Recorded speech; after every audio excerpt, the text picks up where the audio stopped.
ರಾತ್ರಿಯಲ್ಲಿ ನಿದ್ದೆಯನ್ನ ಮಾಡಿ ಎಚ್ಚರ ತಪ್ಪಿ ಕೆಳಗಡೆ ಬಿದ್ದು ನನ್ನ ಪ್ರಾಣ ಹೋಗುತ್ತೋ ಅನ್ನೋ ಭಯಕ್ಕೆ ಆ ಮರದಲ್ಲಿ ಇದ್ದ ಎಲೆಗಳನ್ನ ತುಂಡು ಮಾಡ್ತಾ ಕೆಳಗಡೆ ಹಾಕ್ತಾ ಇದ್ದ.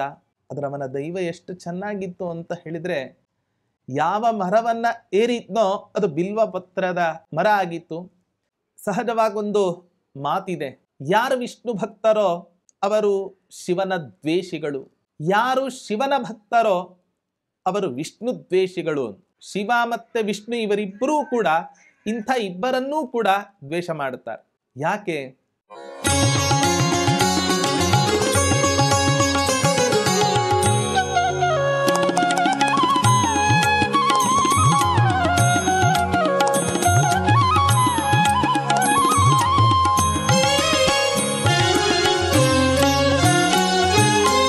ಯೋಂತಃ ಪ್ರವಿಶ್ಯ ಮಮ ವಾಚಮಿಮಾಂ ಪ್ರಸುಪ್ತಾಂ ಸಂಜೀವಯತ್ಯಖಿಲ ಶಕ್ತಿಧರಸ್ವಧಾಮ್ನಾ ಅನ್ಯಾಂಶ್ಚ ಹಸ್ತಚರಣಶ್ರವಣತ್ವಗಾದೀನ್ ಪ್ರಾಣಾನ್ನಮೋ ಭಗವತೆ ಪುರುಷಾಯ ತುಭ್ಯಂ.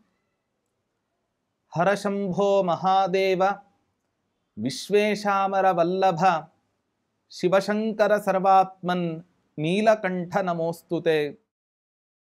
ತಪಸ್ವಾಧ್ಯಾಯ ಶುಶ್ರೂಷ ಕೃಷ್ಣ ಪೂಜಾರತಂ ಮುನಿಂ ವಿಶ್ವೇಶಮಿಷ್ಟದಂ ವಂದೇ ಪರಿವ್ರಾಟ್ ಚಕ್ರವರ್ತಿನಂ. ಶ್ರೀ ಗುರುಭ್ಯೋ ನಮಃ. ಹರಿ ಓಂ. ಶೋಭನ ನಾಮ ಸಂವತ್ಸರದ ಕೊನೆಯ ಘಟ್ಟದಲ್ಲಿ ಇರುವ ಪ್ರತಿಯೊಬ್ಬ ಹಿಂದೂಗಳಿಗೂ ಕೂಡ ಇನ್ನೊಂದು ಅತ್ಯಂತ ಉತ್ತಮವಾದ ಪರ್ವಕಾಲ ಸಮೀಪಿಸ್ತಾ ಇದೆ. ಅದೇ ಶಿವರಾತ್ರಿ. ಇಂತಹ ಶಿವರಾತ್ರಿಯ ಹಿನ್ನೆಲೆ ಏನು?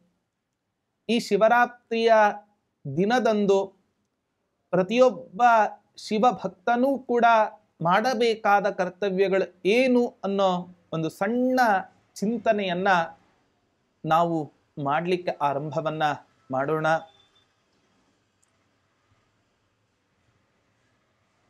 ಶಿವರಾತ್ರಿಯ ಹಿನ್ನೆಲೆ ಅನೇಕ ರೀತಿಯಾಗಿ ಪ್ರಸಿದ್ಧಿಯನ್ನು ಪಡೆದುಕೊಂಡಿದೆ. ಶಿವ ತನ್ನ ಮಡದಿಯಾದ ಪಾರ್ವತೀ ದೇವಿಯನ್ನ ಮದುವೆಯಾದಂತಹ ಒಂದು ಅತ್ಯಂತ ಸುದಿನ ಅದು ಶಿವರಾತ್ರಿ ಅಂತ ಕರೀತಾರೆ. ಅಥವಾ ಹಿಂದೆ ದೇವತೆಗಳಿಗೂ ಹಾಗೂ ದೈತ್ಯರಿಗೂ ಕ್ಷೀರಸಾಗರ ಮಥನವನ್ನ ಮಾಡಿದಾಗ ಇಡೀ ಜಗತ್ತನ್ನೇ ನುಂಗಿ ಹಾಕ್ತಕ್ಕಂತಹ ಕಲಿಸ್ವರೂಪವಾದ ವಿಷ ಹೊರಗಡೆ ಬಂತು. ಅಂಥ ವಿಷವನ್ನ ಪಾನ ಮಾಡಿ ಈ ಜಗತ್ತನ್ನ ಉಳಿಸೋದಕ್ಕೋಸ್ಕರ ಆ ವಿಷವನ್ನ ಪಾನ ಮಾಡಲಿಕ್ಕೆ ಹೊರಟಂತಹ ಒಂದು ದಿನವೇ ಅದು ಶಿವರಾತ್ರಿ ಅಂತ ಕರೀತಾರೆ. ಅಥವಾ ಯಾವ ಗಂಗೆಯನ್ನ ತನ್ನ ಜಟೆಯಲ್ಲಿ ಹಿಡಿದಿಟ್ಟುಕೊಂಡಿದ್ದನೋ ಆ ಶಿವ ಭಗೀರಥನ ಭಕ್ತಿಗೆ ಮೆಚ್ಚಿ ಪುನಃ ತನ್ನ ಜಟೆಯಲ್ಲಿ ಬಂಧಿತಳಾದ ಗಂಗೆಯನ್ನ ಭುವಿಗೆ ಹರಿಸಿದ ದಿನವೇ ಅದು ಶಿವರಾತ್ರಿ ಅಂತ ಪ್ರಸಿದ್ಧವಾಗಿದೆ. ಇನ್ನೂ ಒಂದು ಪ್ರಸಿದ್ಧವಾದ ಕಥೆಯನ್ನ ನಾವು ಕೇಳೋದಾದ್ರೆ, ಒಬ್ಬ ಬೇಡ ಇರ್ತಾನೆ. ಬೇಡರ ಒಂದು ಸಹಜ ಸ್ವಭಾವ ಬೇಟೆ ಆಡತಕ್ಕಂತಹದ್ದು. ಬೇಟೆ ಆಡ್ಲಿಕ್ಕೆ ಹೋದಾಗ ಯಾವ ಬೇಟೆಯೂ ಅವನಿಗೆ ಸಿಗೋದಿಲ್ಲ. ಸಾಯಂಕಾಲ ಆಗತ್ತೆ, ಎಲ್ಲ ಕ್ರೂರ ಪ್ರಾಣಿಗಳೂ ಕೂಡ ಸುತ್ತುವರೆದಿದ್ದಾವೆ. ತನ್ನ ಜೀವ ಉಳಿದ್ರೆ ಸಾಕಪ್ಪ ಅನ್ನೋ ಒಂದು ಆಲೋಚನೆಯಲ್ಲಿ ಹತ್ತಿರದಲ್ಲೇ ಇದ್ದ ಮರವನ್ನ ಆ ಶಿವಭಕ್ತನಾದ ಬೇಡ ಆ ಸಂದರ್ಭದಲ್ಲಿ ಏರ್ತಾನೆ.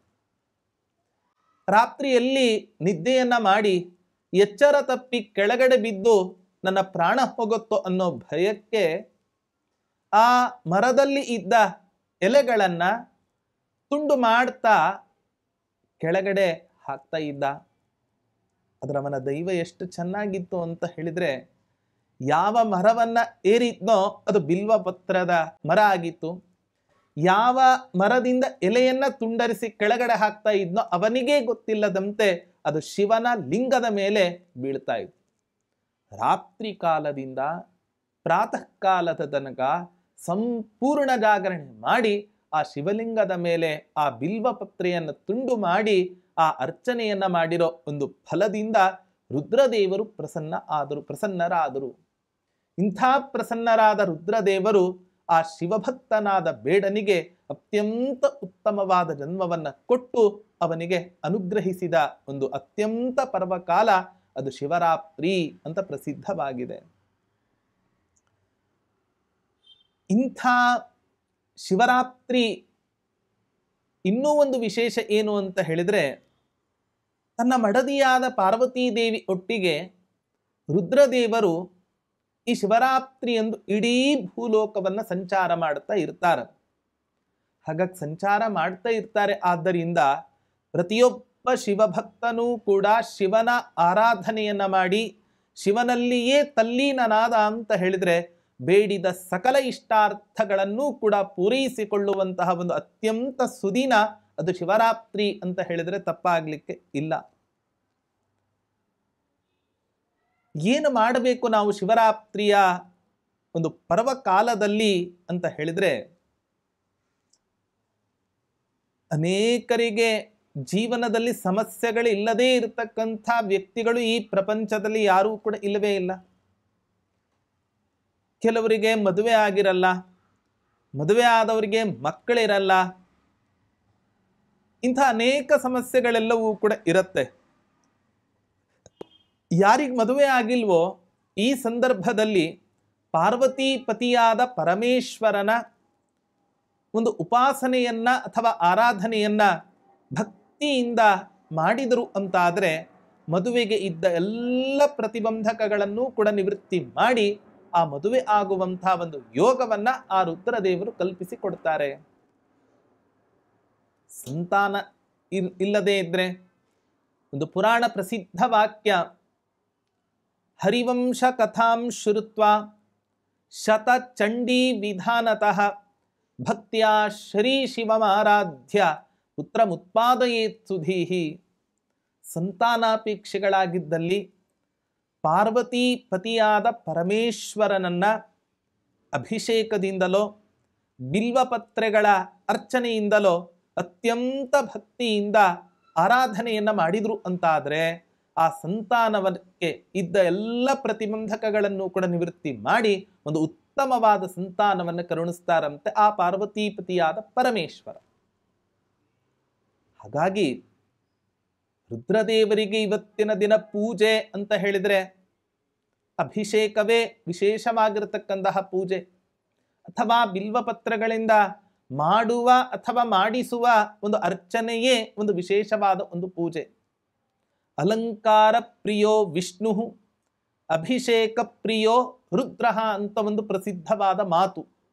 ಹಾಗಾಗಿ ಶಿವರಾತ್ರಿಯಂತಹ ಪರ್ವಕಾಲದಲ್ಲಿ ಅನೇಕ ಶ್ರದ್ಧಾಳುಗಳು ಪ್ರಾತಃ ಕಾಲದಿಂದ ಹಿಡಿದು ರಾತ್ರಿ ಅಥವಾ ಇಡೀ ಸಂಪೂರ್ಣ ದಿನ ಪೂರ್ತಿ ಉಪವಾಸ ಇದ್ದು ಆ ಶಿವನನ್ನ ಆರಾಧನೆಯನ್ನು ಮಾಡೋದನ್ನು ಇವತ್ತಿನ ದಿನ ನಾವು ಕಾಣುತ್ತೇವೆ.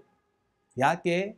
ಮಂಗಲ ಸ್ವರೂಪಿಯಾದ ರುದ್ರದೇವರು ಶಿವ ನಮಗೂ ನಮ್ಮ ಜೀವನದಲ್ಲಿ ಮಂಗಲವನ್ನುಂಟು ಮಾಡಲಿ ಅನ್ನುವಂತಹ ಒಂದು ಭಾವನೆಯಿಂದ. ಸಹಜವಾಗೊಂದು ಮಾತಿದೆ, ಯಾರು ವಿಷ್ಣು ಭಕ್ತರೋ ಅವರು ಶಿವನ ದ್ವೇಷಿಗಳು, ಯಾರು ಶಿವನ ಭಕ್ತರೋ ಅವರು ವಿಷ್ಣು ದ್ವೇಷಿಗಳು. ಇವರಿಬ್ಬರನ್ನೂ ಕೂಡ ಇಬ್ಬರೂ ದ್ವೇಷ ಮಾಡ್ತಾರೆ. ಶಿವ ಮತ್ತೆ ವಿಷ್ಣು ಇವರಿಬ್ಬರೂ ಕೂಡ ಇಂಥ ಇಬ್ಬರನ್ನೂ ಕೂಡ ದ್ವೇಷ ಮಾಡುತ್ತಾರೆ. ಯಾಕೆ? ವೈಷ್ಣವಾಗ್ರಣಿ ಅಂತ ರುದ್ರದೇವರಿಗೆ ಒಂದು ಪ್ರಸಿದ್ಧವಾದ ಒಂದು ಹೆಸರು. ವಿಷ್ಣು ಭಕ್ತರಲ್ಲೇ ಅಗ್ರಗಣ್ಯನಾಗಿರ್ತಕ್ಕಂಥವನು ಈ ರುದ್ರದೇವ ಅಂತ ಪುರಾಣಗಳೆಲ್ಲವೂ ಕೂಡ ಕೊಂಡಾಡ್ತವೆ. ಇಂಥ ವಿಷ್ಣು ಭಕ್ತರಲ್ಲೇ ಅಗ್ರಗಣ್ಯನಾದ ಶಿವನನ್ನ ವಿಷ್ಣು ಭಕ್ತರು ಉಪಾಸನೆ ಮಾಡದೆ ಹೋದ್ರೆ ಅವ್ರು ಹೇಗೆ ತಾನೇ ವಿಷ್ಣು ಭಕ್ತರಾಗ್ಲಿಕ್ಕೆ ಸಾಧ್ಯ?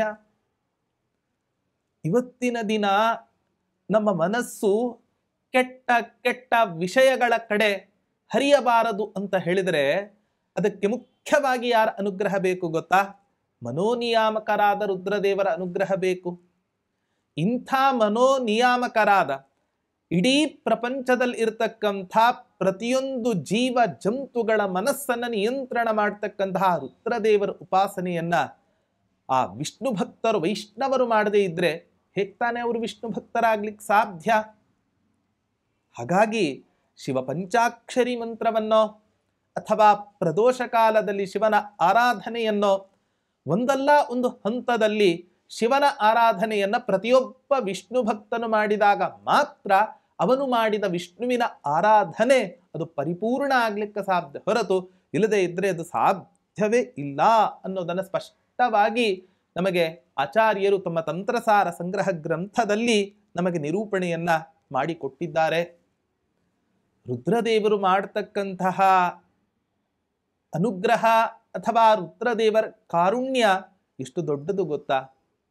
ಇವತ್ತಿನ ದಿನ ಪ್ರತಿಯೊಬ್ಬ ಮನುಷ್ಯನೂ ಕೂಡ ತನ್ನ ಜೀವಿತಾವಧಿಯಲ್ಲಿ ಉತ್ತಮವಾದ ಕ್ಷೇತ್ರಕ್ಕೆ ಹೋಗಿ ನಾನು ಮರಣವನ್ನು ಹೊಂದಬೇಕು, ಅದರಲ್ಲೂ ಕೂಡ ಕಾಶಿಯಂತಹ ಆ ಕ್ಷೇತ್ರದಲ್ಲಿ ನಾನು ಮರಣವನ್ನು ಹೊಂದಿದರೆ ನಿಶ್ಚಯವಾಗಿಯೂ ಕೂಡ ನಾನು ಮೋಕ್ಷಕ್ಕೆ ಹೋಗ್ತೇನೆ, ನನ್ನ ಅಸ್ಥಿಗಳು ಗಂಗಾ ನದಿಯಲ್ಲಿ ವಿಸರ್ಜನೆ ಆಗತ್ತೆ, ನೇರವಾಗಿ ನಾನು ಮೋಕ್ಷಕ್ಕೆ ಹೋಗ್ತೇನೆ ಎನ್ನುವಂತಹ ಒಂದು ತಾದಾತ್ಮ್ಯ, ಒಂದು ಭಾವನಾತ್ಮಕ ಸಂಬಂಧ ಇವತ್ತಿನ ದಿನ ಕಾಶಿಯಲ್ಲಿ ಉಂಟಾಗ್ತಕ್ಕಂತಹ ಮರಣಕ್ಕೆ ಇದೆ. ಯಾಕಿಷ್ಟು ಮಹತ್ವ ಗೊತ್ತಾ? ಪುರಾಣಗಳು ತಿಳಿಸ್ತವೆ, ಕಾಶಿಯಲ್ಲಿ ಮರಣ ಹೊಂದತಕ್ಕಂಥ ಪ್ರತಿಯೊಬ್ಬ ವ್ಯಕ್ತಿಗೂ ಕೂಡ ಮರಣ ಕಾಲದಲ್ಲಿ ಆ ಮರಣ ಹೊಂದುವ ವ್ಯಕ್ತಿಯ ಬಲಕಿವಿಯಲ್ಲಿ ರಾಮ ಮಂತ್ರವನ್ನು ಉಚ್ಚಾರಣೆ ಮಾಡತಕ್ಕಂಥ ಮಹಾನುಭಾವರು ಆ ರುದ್ರದೇವರು. ಸಾಯೋ ಕಾಲದಲ್ಲಿ ಪರಮಾತ್ಮನ ಸ್ಮರಣೆಯನ್ನ ಮಾಡಬೇಕು ಅಂತ ಹೇಳುತ್ತೆ. ಅಂತ್ಯ ಸಂತತಂ ಚಿಂತೆಯೇನಂತಂ ಅಂತ್ಯಕಾಲೇ ವಿಶೇಷತಃ ಅಂತ ಹೇಳುತ್ತೆ. ಅಂತ್ಯಕಾಲದಲ್ಲಿ ಭಗವಂತನ ಚಿಂತನೆ, ಪರಮಾತ್ಮನ ಸ್ಮರಣೆ ನಮಗುಂಟಾಗತ್ತೋ ಇಲ್ಲೋ ಗೊತ್ತಿಲ್ಲ. ಆದ್ದರಿಂದ ನಾವು ಕೂಡ ಮರಣವನ್ನ ಹೊಂದಬೇಕಾದ್ರೆ ಪರಮಾತ್ಮನ ಚಿಂತನೆ, ಭಗವಂತನ ನಾಮಸ್ಮರಣೆ ನಮ್ಮ ಬಾಯಲ್ಲಿ ಉಂಟಾಗಬೇಕು ಅಂತ ಹೇಳಿದ್ರೆ ಕಾಶಿಯಂತಹ ಕ್ಷೇತ್ರದಲ್ಲಿ ನಾವು ಮರಣವನ್ನು ಹೊಂದಿದ್ರೆ ನಮ್ಮ ಶ್ರೇಯಸ್ಸನ್ನು ಬಯಸ್ತಕ್ಕಂಥ ಮಹಾನುಭಾವ ರುದ್ರದೇವರು ನಮ್ಮ ಬಲಕಿವಿಯಲ್ಲಿ ಬಂದು ರಾಮ ಮಂತ್ರವನ್ನು ಉಚ್ಚರಿಸಿ ನಮ್ಮ ಸದ್ಗತಿಗೆ ಕಾರಣರಾಗ್ತಾರೆ ಅಂತ ಹೇಳಿದ್ರೆ ಆ ರುದ್ರದೇವರ ಕಾರುಣ್ಯ ಎಷ್ಟು ದೊಡ್ಡದು. ಇಂಥ ರುದ್ರದೇವರನ್ನ ವಿಷ್ಣು ಭಕ್ತರು ಎಂದಾದರೂ ಕೂಡ ದ್ವೇಷ ಮಾಡಲಿಕ್ಕೆ ಸಾಧ್ಯನಾ? ನಿಶ್ಚಯವಾಗಿಯೂ ಕೂಡ ಸಾಧ್ಯ ಇಲ್ಲ. ಹಾಗಾಗಿ ನಾವು ವಿಷ್ಣು ಭಕ್ತರು ಯಾವತ್ತೂ ಕೂಡ ಶಿವನ ದ್ವೇಷಗಳಾಗ್ಲಿಕ್ಕೆ ಸಾಧ್ಯ ಇಲ್ಲ ಅನ್ನೋದನ್ನ ಒಂದು ಸ್ಪಷ್ಟವಾಗಿ ನಾವು ತಿಳ್ಕೋಬೇಕಾಗಿದೆ. ಇಂತಹ ಶಿವರಾತ್ರಿಯಂತಹ ಪರ್ವಕಾಲದಲ್ಲಿ ಮಾರ್ಕಂಡೇಯ ಮಹರ್ಷಿಗಳಿಗೆ ಯಾವ ರೀತಿಯಾಗಿ ದೀರ್ಘಾಯುಷ್ಯ ಸಿಕ್ತೋ ಹಾಗೆ ನಮಗೂ ಕೂಡ ಅಕಾಲ ಮೃತ್ಯುವಿನ ಯೋಗ ಇದ್ರೆ ಅಥವಾ ಅಪಮೃತ್ಯುವಿನ ಯೋಗ ಇತ್ತು ಅಂತಾದ್ರೆ ಇಂತಹ ಮೃತ್ಯುವಿನ ಯೋಗವನ್ನ ಪರಿಹಾರ ಮಾಡಲಿಕ್ಕೆ ಆ ಸಂದರ್ಭದಲ್ಲಿ ಮೃತ್ಯುಂಜಯ ಮಂತ್ರವನ್ನ ನಾವು ಜಪಿಸಿದ್ವಿ ಅಂತಾದ್ರೆ ನಮಗೆ ನಮ್ಮ ಜೀವನದಲ್ಲಿ ಅಪಮೃತ್ಯು ಆಗಲಿ ಅಕಾಲ ಮೃತ್ಯು ಆಗಲಿ ಇದು ಯಾವತ್ತೂ ಕೂಡ ನಮಗೆ ಬರಲಿಕ್ಕೆ ಸಾಧ್ಯ ಇಲ್ಲ. ಹಾಗಾಗಿ ಮಕ್ಕಳ ಭಾಗ್ಯ, ಸಂತಾನ ಪ್ರಾಪ್ತಿ, ಪರಸ್ಪರ ಗಂಡ ಹೆಂಡತಿಯರಲ್ಲಿ ಸಾಮರಸ್ಯ ಇಲ್ಲದೆ ಇದ್ದಾಗ ಆ ಸೌಮನಸ್ಯ ಒಂದು ಸಂಪಾದನೆಗಾಗಿ ಇವತ್ತಿನ ದಿನ ಪಾರ್ವತೀ ಪರಮೇಶ್ವರರ ಆರಾಧನೆಯನ್ನ ಭಕ್ತಿಯಿಂದ ಮಾಡತಕ್ಕಂತಹದ್ದನ್ನ ನಾವು ನೋಡಬಹುದಾಗಿದೆ. ಇಂತಹ ಬೇಡಿದ ಸಕಲ ಇಷ್ಟಾರ್ಥಗಳನ್ನು ಕೂಡ ಪೂರೈಸುವಂತಹ ವಿಷ್ಣು ಭಕ್ತರಲ್ಲಿಯೇ ಅಗ್ರೇಸರನಾದ ಯಾವ ಈ ಮನೋನಿಯಾಮಕರಾದ ಪಾರ್ವತೀಪತಿಯಾದ ಪರಮೇಶ್ವರ, ಇಂತಹ ಪರಮೇಶ್ವರನ ಆರಾಧನೆ ಕೇವಲ ಶಿವರಾತ್ರಿಗೆ ಮಾತ್ರ ಸೀಮಿತವಾಗದೆ ನಮ್ಮ ದೈನಂದಿನ ಜೀವನದಲ್ಲಿ ಶಿವನೂ ಕೂಡ ಒಂದು ಅವಿಭಾಜ್ಯ ಅಂಗ ಆಗಬೇಕು ಅನ್ನೋದನ್ನು ಕೂಡ ನಾವು ಅರ್ಥ ಮಾಡಿಕೊಳ್ಳಬೇಕು. ಇಂತಹ ರುದ್ರದೇವರ ಅನುಗ್ರಹ ಪ್ರತಿಯೊಬ್ಬ ಶಿವನ ಭಕ್ತನ ಮೇಲೆ ಉಂಟಾಗಲಿ ಅಂತ ಪ್ರಾರ್ಥನೆಯನ್ನು ಮಾಡ್ತಾ ಎಲ್ಲರಿಗೂ ಕೂಡ ಮಹಾಶಿವರಾತ್ರಿಯ ಶುಭಾಶಯಗಳನ್ನು ತಿಳಿಸ್ತಾ ನನ್ನ ಮಾತನ್ನು ಮುಗಿಸ್ತೇನೆ. ಶ್ರೀಕೃಷ್ಣಾರ್ಪಣ.